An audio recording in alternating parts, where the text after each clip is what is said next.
बड़ी तेजी से पहाड़ों पर चढ़ता जा रहा था। वो रुकना नहीं चाहता था क्योंकि ये रात नवंबर की सर्द भरी रात थी। ठंड बढ़ती जा रही थी। किसी भी हालत में जो रुकना नहीं चाहता था, वो चाहता था कि वो अपनी मंजिल तक पहुंचे। उसकी मंजिल थी कनाडा की दरिया के किनारे एंजीकुनी नाम की एक पहाड़ी पर बसा हुआ एक गांव। वो तेजी से चढ़ता गया, सफर तय करता गया और आखिरकार वो उस बस्ती में पहुंच गया। ये बस्ती ज्यादा पुरानी नहीं थी।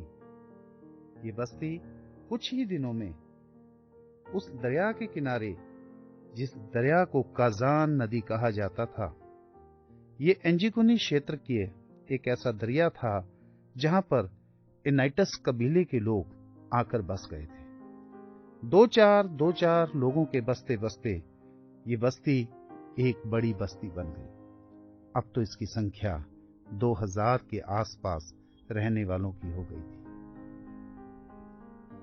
जो को क्या मालूम था कि जैसे ही वो उस पहाड़ी को पार करके उस बस्ती तक पहुंचेगा तो वो इतिहास की एक ऐसी घटना से रूबरू होने जा रहा है जिसका इस सदी में तो शायद जवाब ना मिले।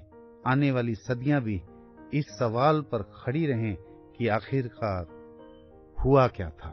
जो जैसे ही अपनी मंजिल तय करके उस जगह पर पहुंचा तो उसके सामने एक हैरान कर देने वाली बात खड़ी थी। वो पहले घर में गया। पहले घर में सब कुछ सजा संवरा था। चूल्हे पर खाना बन रहा था, पर वहां पर अगर कुछ कमी थी तो ये थी कि घर के लोग वहां नहीं थे। उसने सोचा शायद वो कुछ काम गए होंगे। मैं यहां पर बता देना चाहता हूं कि जो यहां अक्सर आता जाता था, सारी बस्ती, सारा गांव उसे जानता था। यहां बहुत सारे शिकारी, बहुत सारे यात्री आते रहते थे। इसलिए वो अगले घर में गया और जब वो अगले घर में पहुंचा तो हाल ऐसा ही था। वो भागकर तीसरे घर में गया। अब उसे कुछ अजीब लग रहा था। उसे लग रहा था कुछ तो अनहोनी है। थोड़ी ही देर में उसने सारे घरों को घूम लिया। सब तरफ सन्नाटा था।